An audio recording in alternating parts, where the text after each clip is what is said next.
Good. So welcome to the September meeting of the Jaffna Club. So this is our third anniversary. So our first meeting was in September 2020. And without fail, every month we have had a speaker. So today our speaker is Thulasi Muttulingam, who is an English language journalist for many years and an English language educator. So I've known her, a personal friend, for a few years since I moved back to Jaffna. So as usual, I go through our objective for people who haven't watched one of our Zooms before. Our objective, the club will facilitate, foster and support social intercourse and fellowship among its members. It will build a network of members and non-members that can work together to promote the economic development of the Northern Province. What is the club for? The club is a catalyst to help people like us connect with each other and to help people like us connect with Northern entrepreneurs and business opportunities. So the reason I use the word catalyst for those of you who did chemistry A-levels is that we want to help things happen. We are not looking to build empires for ourselves. The club does not raise funds. It does not donate funds. It does not start any businesses. But by networking, it allows people here and people who watch the recording to connect with each other and agree arrangements directly. So since September 2020, I just slowly page through this. You can see the sort of people who have spoken at our meetings. And the people we're interested in are people who are actively investing their money, their time, their assets, their skills in the development of the North. So we're not really for people who are talking and thinking. You know, maybe what our members do will aid the thinking. But we are really for people who are actively doing things here in the North. So we've had CEOs, MDs, Jeevan Tyagaraja, who was, when he was governor, he spoke to us. We've had educators, Professor Alex Thurvarajan, who was head of Angel International School and currently is a professor in North America. Dr. Satyamurthy, who is the head of the Jaffna Teaching Hospital. We've had lawyers, Dr. Asanga Gunawansa, who's been heading the Truth and Reconciliation Committee to set up the Truth and Reconciliation Committee.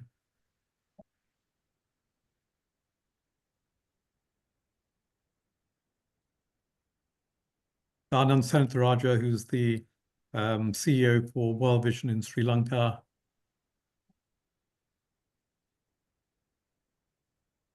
Dr. Thevanayagam, who is active in the arts scene in the North. The arts are also crucial.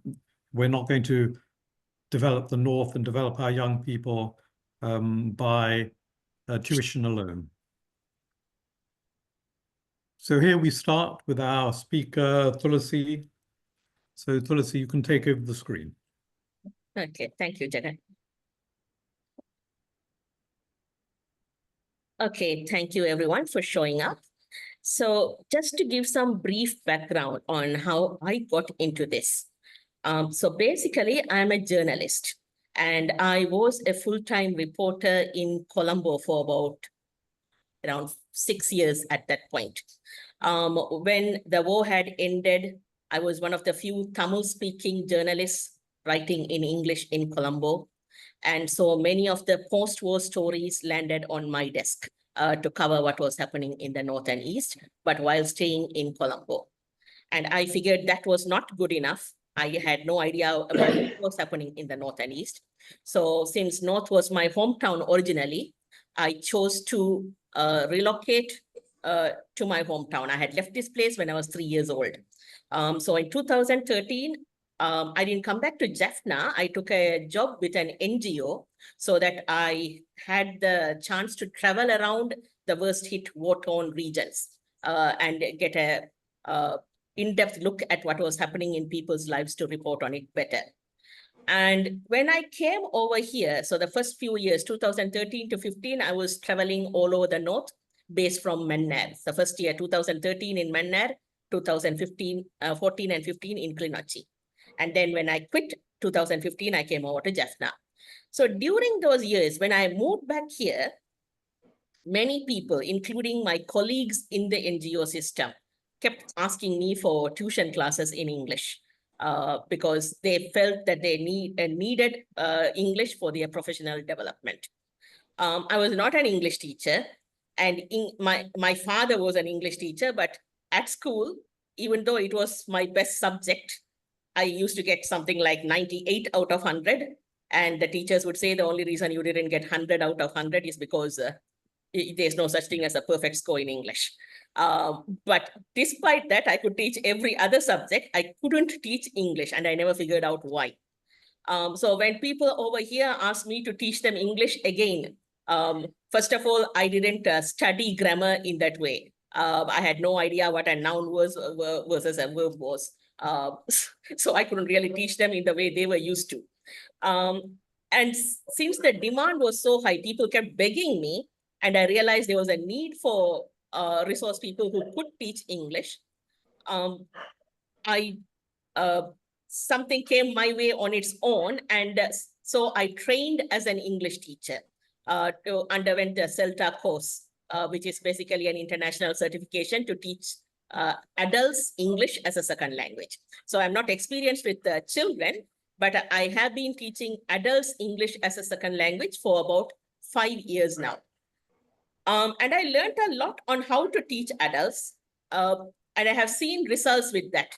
So basically, there are enough materials, and given the correct resource person, we can definitely improve students' English in about a year, I would say. Not as fast as they would like, because over here they have, I don't know where they got the idea from, but they have this idea of 2-month courses. So that's the demand. Teach us English in 2 months. And I'm sorry, I can't teach them English in 2 months. No one can. You can teach them a few phrases at best, but they are not going to substantially improve their English knowledge in 2 months. It's kind of hard though to get that across, because all the institutes here, demand and supply. So the demand is 2-month courses.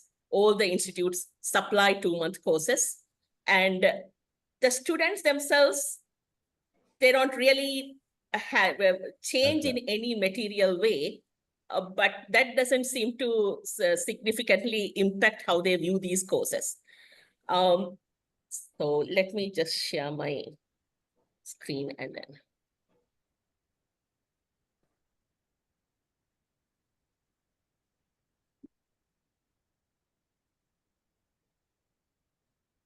Right. So this is the frequent request. Teach us English as fast as possible. And then when it becomes clear to them that's impossible, their next question is, how do we get a fake certificate? How do we bribe the examiner? Because most of these are students who want to take the IELTS, International English Language Testing System. So they need that certificate to go abroad. So pretty much everybody from Jaffna, all the youths want to go abroad, want to migrate. If they want to legally migrate, they need this certificate. So within 2 months, when they can't get the results they desire, some of them keep on trying, spend at least ₹1 million in the process, because the IELTS course is about 75,000 rupees now. They take it about 5 to 10 times repeatedly, and they don't get the required grade, at which point the next question, even before that, the next question is, how do we bribe the examiners? So these are the materials that I would prefer to use. I have looked at different textbooks over the course of 5 years. I would say this is the best, developed by Oxford University, all the way from beginner level to advanced level. So if you go from beginner to native level, even with this book, it will take about 6 years. But what we need, if most students are beginner level in Sri Lanka, or at least in Jaffna, certainly. So to go from beginner level, they need to move to intermediate level to get a 6.5 band score in the IELTS, which is the minimum requirement they need to go abroad. That would take about 1 year if I can have them for minimum 5 hours a day, 5 days a week. That's possible, but it hasn't been tested yet. That's the problem. No institute has done this yet. I did have an experience early on in my career when I didn't realize how extraordinary it was. I taught only the pre-intermediate level textbook as an intensive course. So with that, the students came in barely speaking and writing. 3 months later, they left. They could do debates, they could do presentations, they could write essays. That was remarkable. A huge change in just 3 months of an intensive course. But still, they were not at the IELTS level because I did check them at the exit point by giving them a mock exam. They were scoring somewhere in the 5.5 range, which is still quite high. The average Jaffna person gets about 3.5 to 4.0. I'll explain the band score in a minute. So that's a big jump in the band score, actually. So if I could do that in 3 months, then I'm very sure I can, in 1 year, get them to 6.5, which is what most of them require to go abroad. Or even if they don't want to go abroad, to function locally as professionals, that intermediate level is enough. They don't need to come to native English level, because if you take native English level, that might be 2 to 3 years of an intensive course.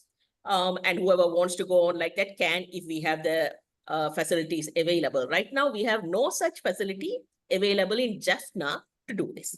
That's the main problem. What I tried to do on my own was have part-time courses because I started this during COVID lockdowns. So we did it through Zoom, where I would teach the textbook, but I made it very clear to them, they can't just function with the textbook in a vacuum. They have to read on their own, watch on their own, because you need to access the language and see how it is used before you can learn it. Because in Jaffna, they come from, the atmosphere is zero English. So most of these kids have never heard English spoken around them, have not spoken a word of English, even in English classes in school.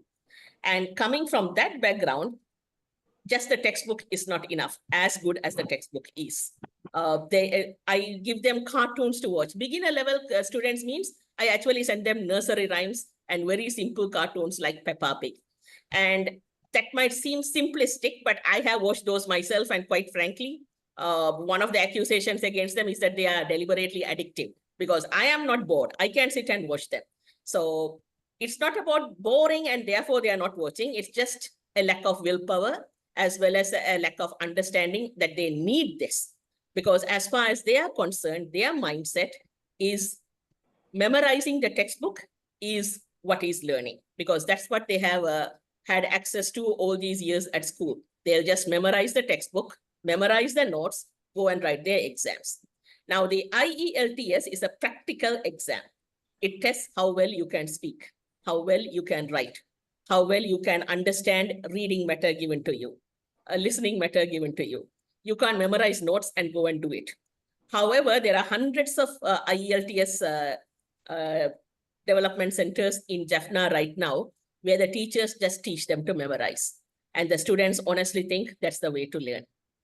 They are unable to process that there are other ways of learning. Initially, so this is actually a presentation I do for my students before course starts, to tell them how they need to learn. And these are adults. But still, what I'm finding is closed-mindedness. They are not going out and watching and reading on their own. So why I was successful with that 3-month intensive course was that because it was in an intensive course, it would be about 4 hours a day, 2 hours, I would finish the lesson. There's one unit, each unit in the book will take 2 hours to finish. 2 hours extra, I would use the time to make them sit and watch and read.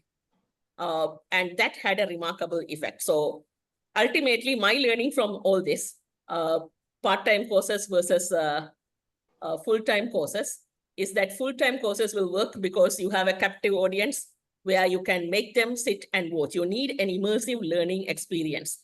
And if they won't do it on their own, the only way to get them to do it is by making sure they sit down somewhere and read and watch and progressively keep improving, because beginners watch Peppa Pig and nursery rhymes. And then from there, once they start understanding basic English, I take it to the next level with more advanced cartoons. Once they understand that, I take it to the next level with children's movies. In about 6 months, they master that. They can easily understand that. Then we move to normal Hollywood movies. And it takes them a few more months to even begin to understand there. But still, that progress, tracking the progress, I can see that when I have them for full-time courses, which is not possible with part-time, because I send them the links pitched for their level at part-time. About 30% hit rate in a class of 10 students, 3 might do it consistently, and you can see the rapid increase. 1 or 2 will do it sporadically, and again, you might see some increase, but not at the rate of the others.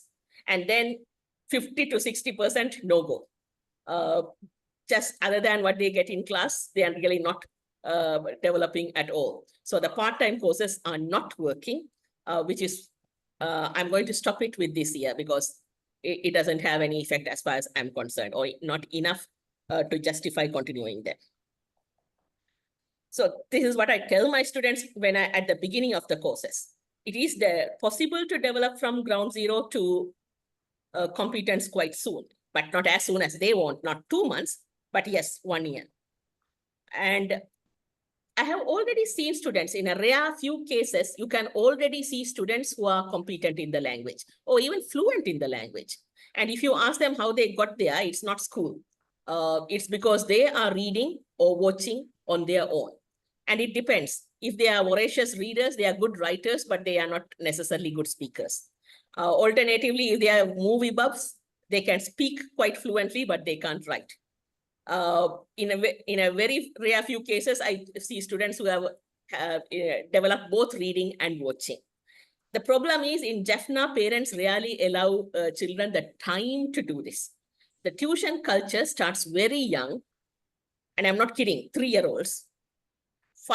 From 5 a.m. all the way till midnight. Well, that's not for 3-year-olds, but they start tuitions at 3 years old, quite a few of them. And then by the time they are at primary school, especially the, scholarship exam, it's gone. It's like 5 a.m. all the way till bedtime. It's like classes, tuition, classes, nothing else. And it's just rote memorization, nothing else either. So the kids don't have time to read books, don't have time to watch movies, don't have time to process any information on their own. So it's very rare to find a student who is a good reader on their own. And reading as a habit, I'm finding it very difficult, because parents don't allow children the time to read.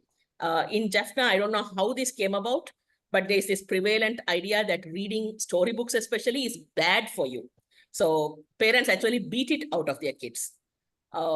And then as adults, when I try to inculcate reading in them, it's extremely hard, because they have developed the habit of reading even in Tamil. To develop it in English, it's extremely hard. That's the problem. So there are resources available, but again, how the students access them, how ready they are to access them is the problem. And these are the issues I face among my students. One, they would rather not open their mouths. So they have this idea that the first time you open your mouth, you have to be supremely fluent, which is nonsense. You are not going to be fluent.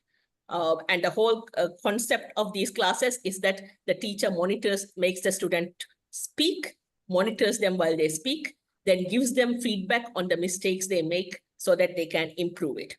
But over here, they are extremely self-conscious and will not open their mouths easily. And it's a uniquely Sri Lankan phenomenon, because by now I have taught students from across the world, including most other, I would say nearly all other South Asian countries. I'm not noticing this phenomenon from Afghan students, Bangladeshi students, Pakistani students, Indian students. It's only the Sri Lankan students.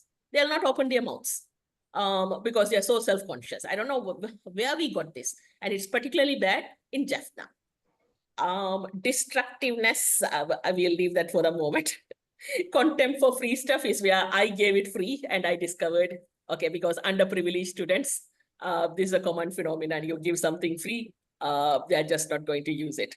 Because otherwise, by Jaffna standards, my courses are quite expensive. It's about 15,000 rupees per month. So the average middle class person can afford it. And if at all they pay up, I notice those students do a lot of work because they want to get their money's worth. But if I give it at a subsidized rate or a free rate for underprivileged student, again, it doesn't get used. Unwilling to change traditional study methods. So this is where they memorized all their life.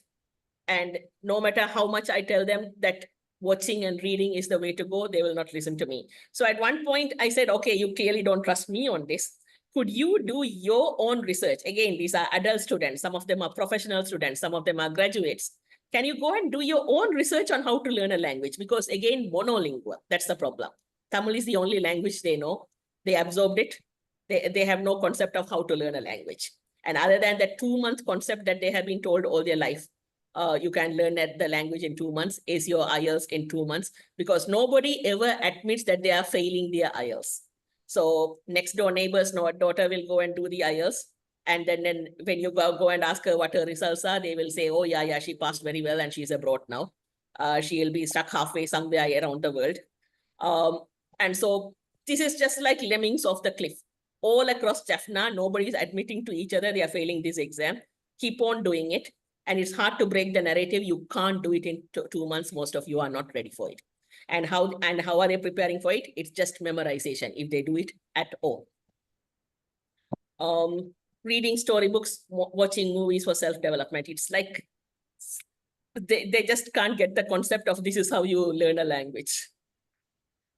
Lack of discipline, self-motivation. Okay, so this, again, part-time courses, that's the problem. When I send the link, like I said, 3 out of 10 students will do it, most won't. I don't think I can blame them exactly because, quite frankly, if I put myself in their shoes, that's because I am learning Tamil. I'm a fluent Tamil speaker. That's my native language. I am from Jaffna. It was my home language when I grew up abroad. But I always got stuck at the grade 2 point. Like my parents sent me to tuition even abroad, but beyond grade 2, I couldn't move past that level. So once I came back to Jaffna, I accessed a wonderful teacher, a bilingual scholar, Bishop Japanese. So there's nothing wrong with his teaching. It's just that the effort I put in is not enough, and I recognize that.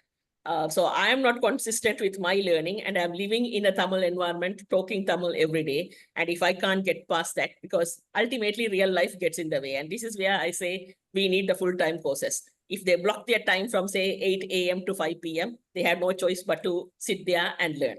Otherwise, you send them a movie link, send them the books to read. With all the will in the world, some of them are working professionals, so they simply don't have time. They are too busy. Others are young school leavers who do have time, but they are interested in a whole lot of other stuff. Or even otherwise, it's a certificate collection culture. What I'm noticing in some students is that they have the illusion of a lot of time, that 1 to 2 years gap between A-levels and university, or A-levels and going abroad, university and going abroad, whatever it is. They randomly run around trying to collect all the certificates available. They just won't sit at home and study one thing consistently. And since it's reading and watching, they think it's frivolous anyway. So they are not going to, that's what they call it. They're not going to waste their time on it.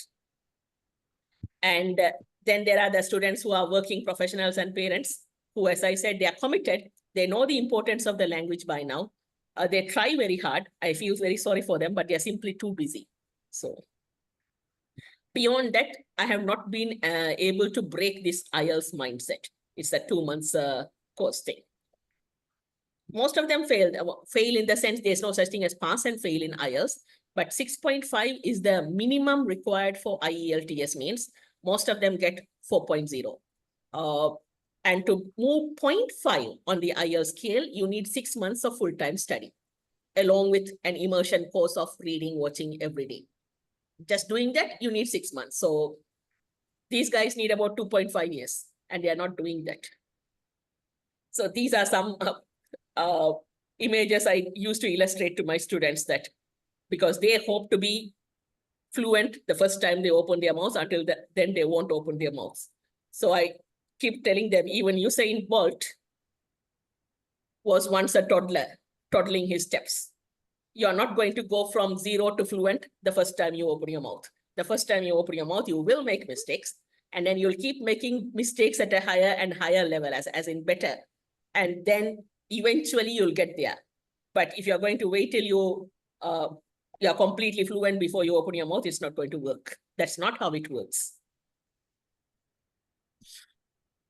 This is the illustration I used to tell them what they do with the IELTS. And even then they don't give it. Even after I show that, this is what they do. They'll go and take the IELTS exam immediately, get a 4.0, immediately book it, get another 4.0, keep on doing this again and again and again and again.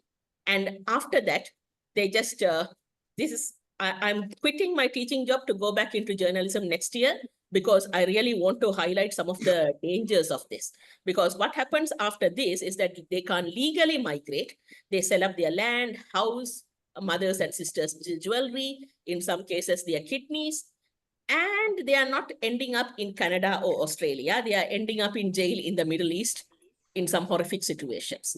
And that doesn't get reported back by the press here. Not so golden. Again, the parents here don't admit to failure, so we never hear back from those families about what's happening to those kids. And so the community is committing, in a way, mass suicide, but they don't know it.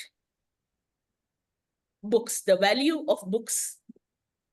What I notice is that because they refuse to read, it's not just about the English knowledge, it's also about general knowledge.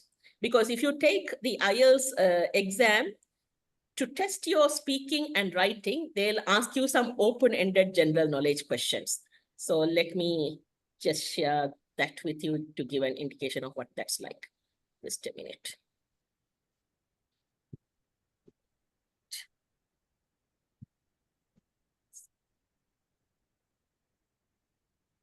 Sorry, 1 second. So this is a writing task. Learning English at school is often seen as more important than learning local languages. If these are not taught, many are at risk of dying out. So in your opinion, is it important for everyone to learn English? Should we try to ensure the survival of local languages? And if so, how? So there's no wrong answer or right answer here. It's your opinion. Express your opinion. Now, first of all, writing is the last skill they develop because they are not reading at all. They are just not functional in writing sentences. But that apart, they just can't express opinions. They're not used to thinking. The schooling system is not teaching them critical thinking skills, analytical thinking skills. So especially when I get school leavers or even young graduates, they just have completely blank faces and they can't formulate any ideas on this. When I ask them for ideas, they can't. Initially, I thought it was just English. Later, I asked them to give me their ideas in Tamil, again, couldn't. I asked them to write out their essays in Tamil, they couldn't. Same thing with the speaking exam, expressing your opinions on similar questions like this. Okay, you can't express yourself in English. Let's see how you do it in Tamil. Express your ideas in Tamil. No go, because they are just not used to formulating opinions, coming up with ideas. So even critical thinking, analytical skills, things like this are not taught even at graduate level. And I'm finding it really tough as an IELTS instructor to get them to do that, which is why we really need to encourage reading, access to other worlds, watching documentaries, watching movies, because they live in a very closed world where they really don't know anything outside their homes. And some of these questions, like what was life like in your parents' day? They don't have a clue about that either. what was Jaffna like 20 years ago? Some of them will tell me, how do I know? I was not born then. They are 18 years old. So it's just, it's,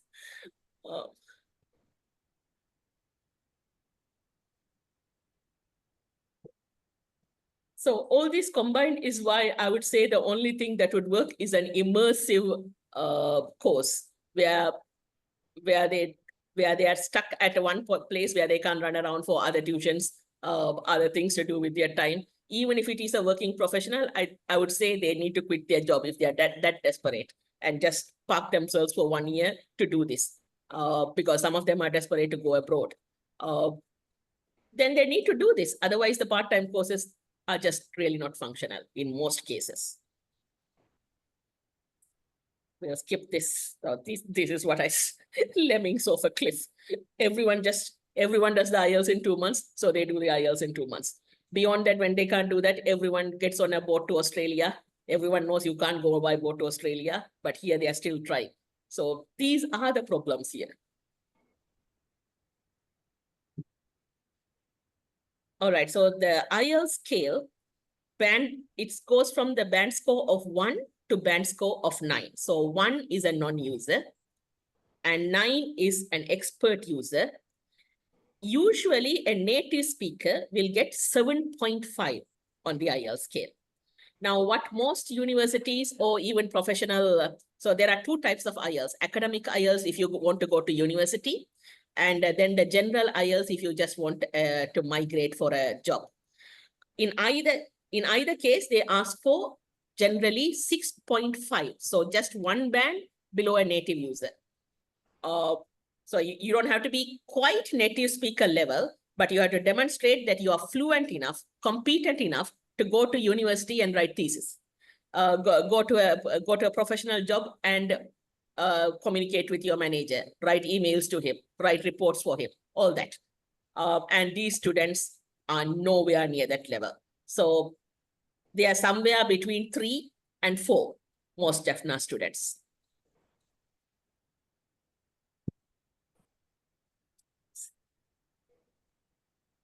All right, so let me just get to my recommendations.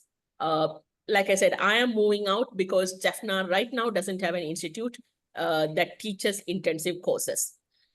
What we need to do, if at all we need to salvage this situation, get our students functional, is that we need to introduce an institute with full-time courses of at least 3 terms. So the 3 terms would be where they start from a beginner or elementary level, then goes to pre-intermediate level, finishes at intermediate level. So those can be 3 months each. And at the end, if they want to go abroad and want that certificate, they can also do a 2-month brush up on the IELTS. So that what we call the 2-month IELTS, which I teach, is where we just give it takes 2 months to show them what the question paper is like and how they are expected to answer. If you are already a competent user of the language, with that, you can go and sit the exam. The problem here is most of them are not competent users of the language. So no matter how much I teach the IELTS like that, this is the question, this is the answer, they are not going to make it out on the other end. So before they go to the IELTS, they need to go from elementary, pre-intermediate, intermediate level. There are some students who are already at pre-intermediate level, so they can come in at that level. Already at intermediate level, so they can come in at that level. And there are, of course, already a handful, but a very few of fluent speakers, writers already who can just sit the IELTS, like just brush up on what the course requires and then go and do the IELTS. So you can separate it into terms and then get a student's intake according to their levels. And that's what we need to do. In Colombo, they have a school called Colombo Language School that does this. But the problem is they are not advertising. They have a core staff of good teachers, but they haven't advertised themselves out there. And since there are literally hundreds of institutes all over the place, the students don't know how to pick and choose what's available, what's worth it. That information, nobody's sharing with them. And track students' progress via videos and broadcast on both media as well as social media. So this is where we have to, if at all we form an institute like this, or get an established institute to do a course like this. The community needs to know we stick out from all the other hundreds of institutes already available by delivering on this. And the only way to show them that is by showing the students level when they come in and the progress through each batch until the end. And they'll be very, very fluent at the end. So once they see that, there might be some hope. Ultimately, what I'm hoping is we bring up a cultural change in Jaffna where school leavers sit for 1 year because they are mostly wasting their time for 1 to 2 years. So when they have that time, if we can target them, put them into a 1 year intensive course and bring them out, it's worth it. But first they need to know that such a thing is possible and that they have to go through it because their mindset still is 2 months. And at the end, I would say have an English Day program to showcase what the students can do. So it's basically a show of culture. That's why we have these puberty ceremonies, birthday ceremonies. Parents spend a lot of money on it.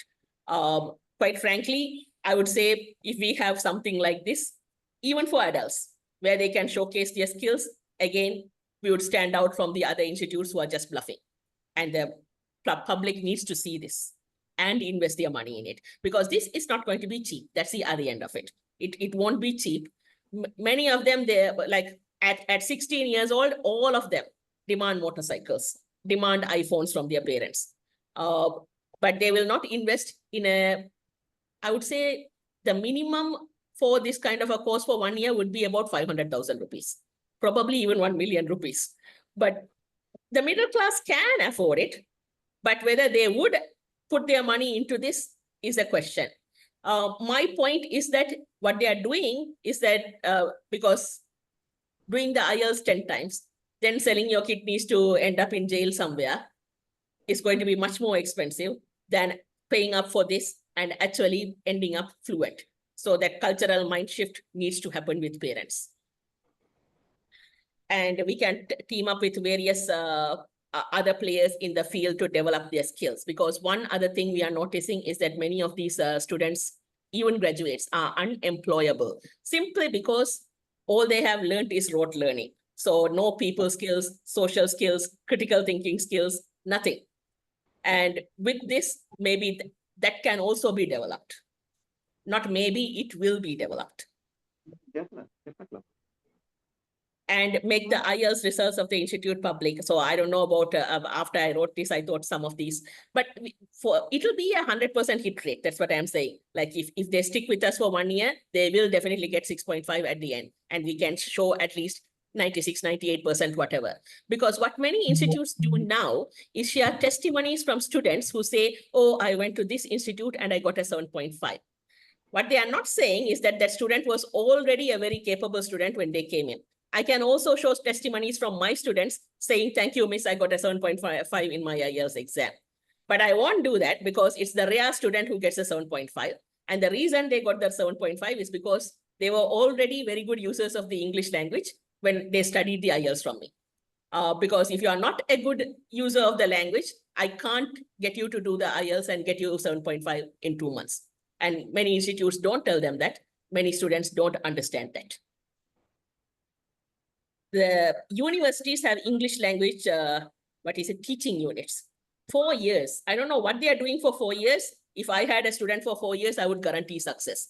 Yet I'm seeing full-fledged graduates as well as lecturers themselves who can barely speak the language, which means a huge amount of resources are going to the university. We need to make those units functional, hold them accountable for it. And I'm not blaming all the universities here. I can see some universities are doing some stellar work, but I'm not sure they are consistent with what they are doing.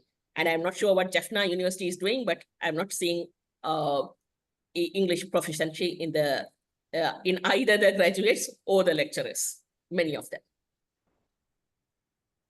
Reading and watching, again, this has to be a cultural change that has to be brought about in youngsters. So parents need awareness raising on not just randomly, pressurizing their children to go to classes all the time.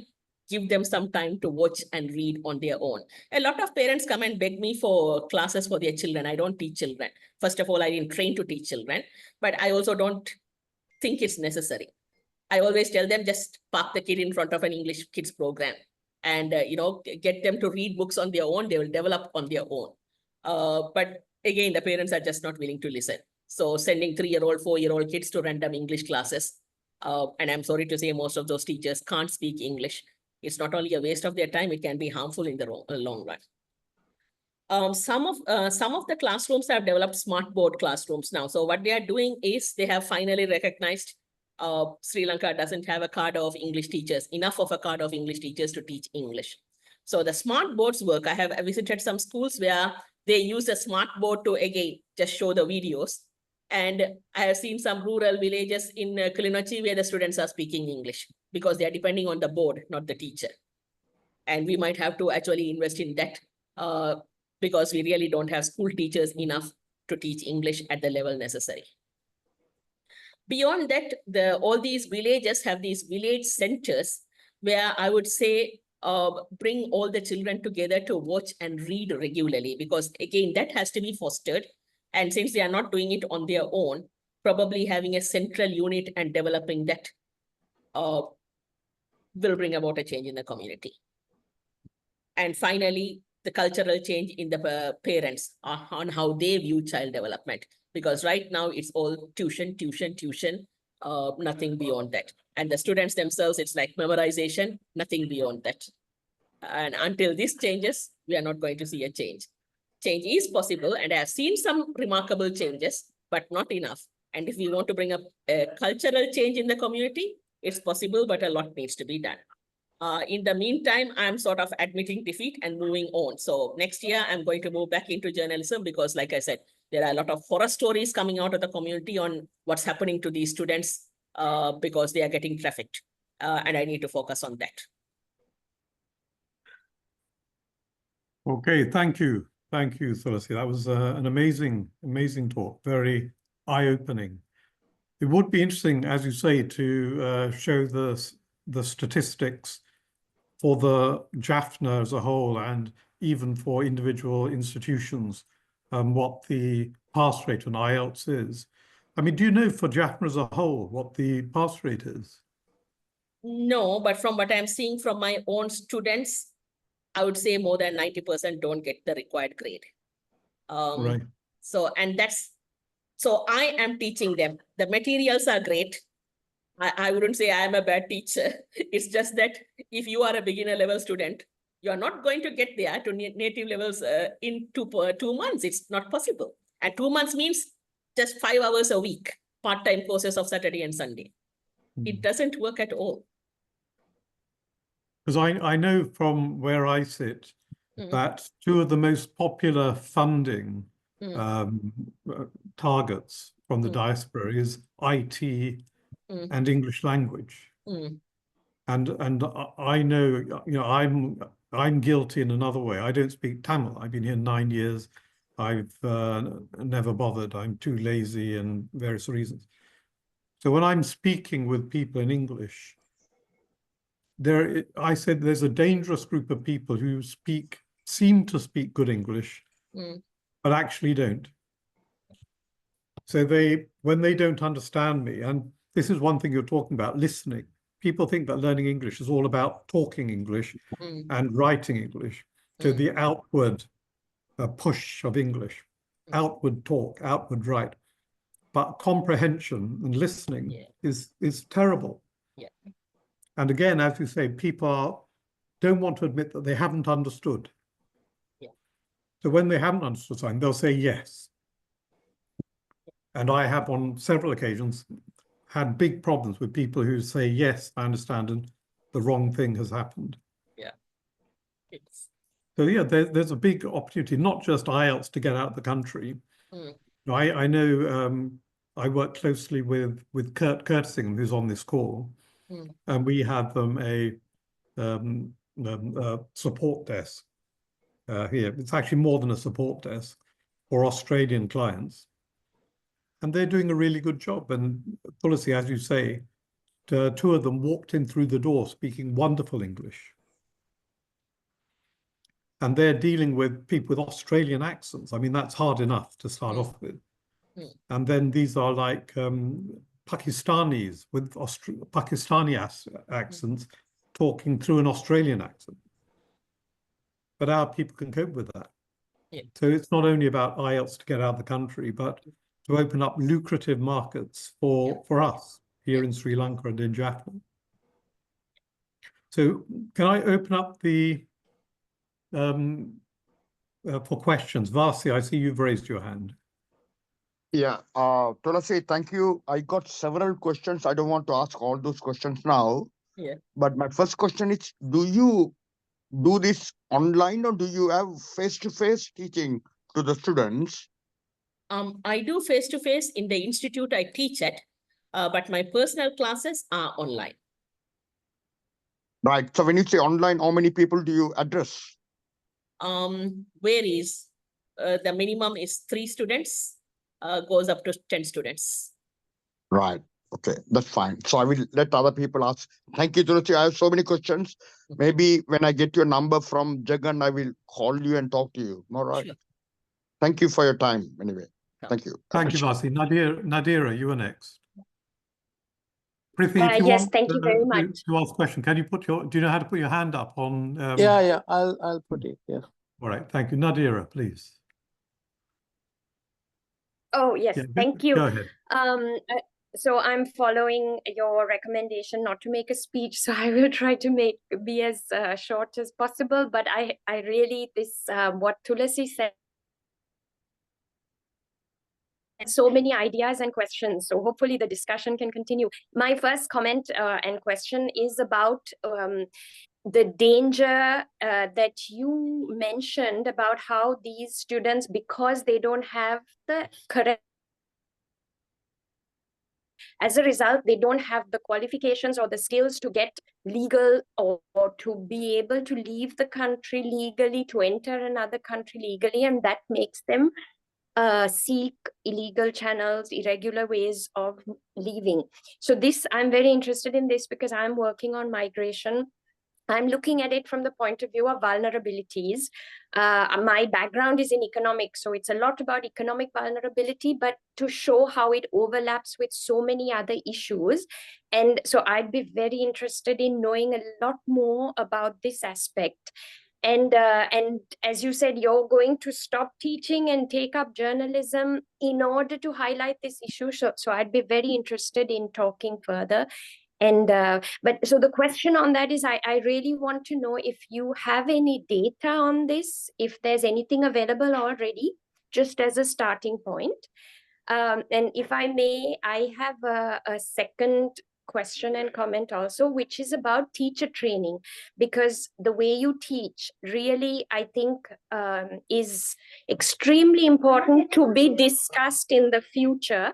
And therefore, I think it needs to start with teachers. That is this idea of cultural understanding. What you said about learning English also needs, I think, students to understand their own languages. Yes. It's not because they're learning English that they need to put aside Tamil or their native language. It's the Exactly. opposite, actually. It needs to be valued. Mm. So the idea of how this can be done little by little, step by step, your recommendations are wonderful. But I think the teacher training, starting with teachers, like you said, smart education is now successful because maybe, the teachers are not necessarily equipped but so I'll stop there, but thank you very much. Wonderful ideas. Okay, thank you. So let me answer that because I might forget.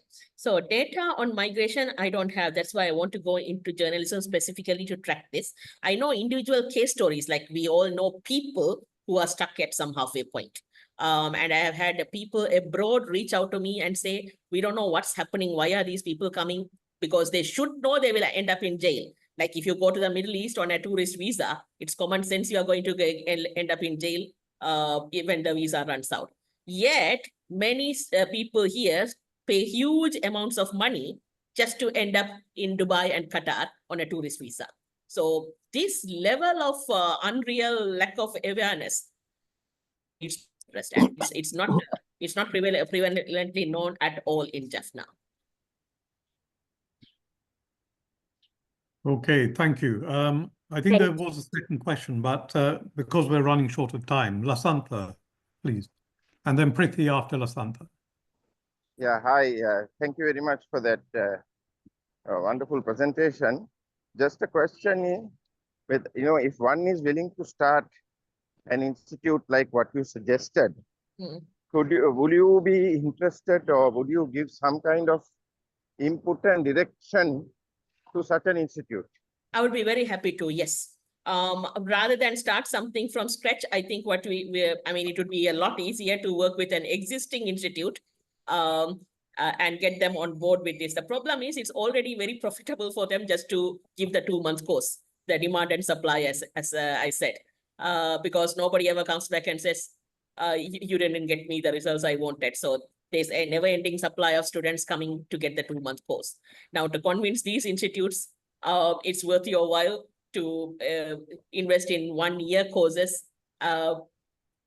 That will take some doing, but I think in the long run, it will be profitable for the institutes as well as for the culture, the centers, the communities as a whole. Okay, thanks. I'll get your number from Jekhan Right. and I'll get in touch with you. Sure. Thank you. Yeah. Prithvi. Yeah, thank you, Thulasi. The first thing is don't give up. I think that's a good thing you have done it and the experience. Number two is, as you know that the necessity is the mother of all learning. And some people, they say the repetition is also the mother of all learning. I just want to hear from you. How do you sort of incorporate these kind of a thing, like an experiential kind of a life scenario setting? Are you teaching people? Because from my own experience, actually, I never had our principal drilled us with grammar and all those things, but I never had the opportunity in the sense to speak to someone in English, because it's all the same language everyone spoke. Even when I moved to Jaffna, it's the same thing. I only realized the necessity when I went to the university, Peradeniya, because there's the need. I also found others couldn't speak English, that kind of a thing. So how do you really incorporate that kind of an initiative? Anything? Do you have any experience that the necessity? So the why do you need? Why do you? Yeah. Sure. So that Oxford textbook I linked to, it's a very well developed textbook that covers reading, writing, speaking, listening. It covers all aspects of it. So there are lessons where they have to actually talk to each other on a certain topic. Initially, they will just stare blank-faced at each other. First, they need the vocabulary, which is why I said you need the movie watching, reading to come in. But other than that, the unwillingness to open their mouth. So you have to be quite inventive. I found out they are very competitive. So where they wouldn't talk as partners with each other, I found if I made them debate teams, they suddenly started opening their mouths. They suddenly started coming up with ideas where before they wouldn't express opinions, because it's like our team has to win. So you just utilize students' mindsets and go with that. So how about job interviews like that? Yes, so I get mostly school leavers who don't necessarily think of that. In the middle of the course, sometimes some of them apply for jobs, and then I had a case like that. Someone asked me to, because job interview was not part of the lesson plan anywhere, but one student actually came back and asked, Miss, I had to face a job interview, can we have a lesson? So we simulated a lesson. Yeah. Right. Yeah. Okay. Thank you. Thanks. Okay, Vasi, I'm just going to ask something and then I'll let you have a go. And I'll take one more question if anybody else wants to put their hand up. So That's fine, Jack. Thulasi, That's fine. okay, thank you, Vasi. So Thulasi, I think 2 months ago or 3 months ago, these two people, Shantha Ruben and Dr. Neil Anthony Pillay, spoke from Unicon TIC.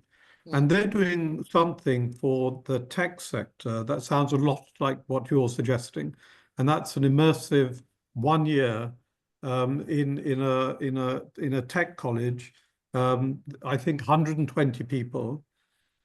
What they did was they raised all the money. Shantha, who is a successful entrepreneur in the UK, he raised all the money to run this for a full year. And in that budget, they also pay the children, the young people, the ones who are in poverty, they pay them an allowance. Now I wonder, and this is not really watch this recording, whether that is a possibility. Okay, Whether but how people- long do you want to keep that running? Because as I see it, we are going to, until there's a generational shift where parents invest in their, not invest, they are already investing a lot of money in nonsense courses, until they, introduce reading and watching to kids, at which point they will develop on their own. And the schools and governments do their bit. Until then, we need this 1-year course of English for pretty much every school leaver out there. So are you going to pay for them as well as pay for their time to come and sit here? Is that really feasible?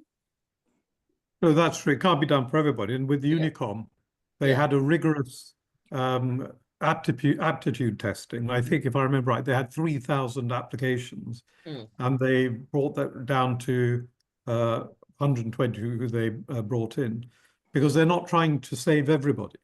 Yeah. So They're my trying to thing save would a be, it's nucleus. possible to save everybody. The way I see it, even the poor people around here go around on a motorbike. So quite frankly, I'm very annoyed because I go about on my push bike with my old Samsung phone, which I change only when it breaks down.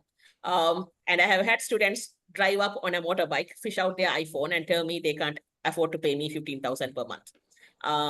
So if you can afford a motorbike, you can afford this course. So everybody can be saved, but it's their mindset change from what they are going to spend their money on. That's all. Yeah. Okay, Vasi. So I think you'll be the last question, and then we'll wind up. Thulasi, I got 3 comments, and finally I will ask the question. First thing is, I agree with the lady who spoke about having good quality teachers. That's very critical. Otherwise, we are not moving anywhere. The second thing is I'll ask the question. The British Council, are they playing any role in terms of teaching English to the people in Jaffna? So they are following the demand and supply method of 2-month courses. So I was trained by the British Council. They do an excellent job of training teachers, selecting teachers who are capable of teaching also at that level. All that is done. The quality control on that end is very high. But then the course itself is right now the 2-month course, which I don't see making any lasting impact on the students. Thank you, Thulasi. Thank you for your time. Okay, thank you very much, Thulasi. So I'm giving one last chance for one last question. Otherwise, Thulasi, with your permission, shall I give your email address or your WhatsApp? What will you allow me to give? Either is fine, yeah. And also, when I put the recording out on Facebook, may I give both pieces of information? Yeah, sure. Yeah, all right, good. Okay, so then what I will do, it's now just after 6 o'clock in Sri Lanka. So I will thank Thulasi for her amazing and both amazing and depressing presentation. I'm very sorry that she's pulling out from the teaching side. I thank you for that. I thank everybody else for joining in and the interesting questions that came up. So, as usual, I wish our friends in Canada good morning. I think our friends in the United Kingdom are heading towards lunch. Tea time is finished here. And in Australia, Kurt, I saw him yawning a little earlier. So, time to go to bed. Thank you, everybody. And I'll see you again. Thank you, Jekhan. Thank you for Thanks, organizing. Jekhan. Thank you. Thanks, Excellent. Thulasi. Good night, everybody. Thank you. Thank you, Thulasi. Good.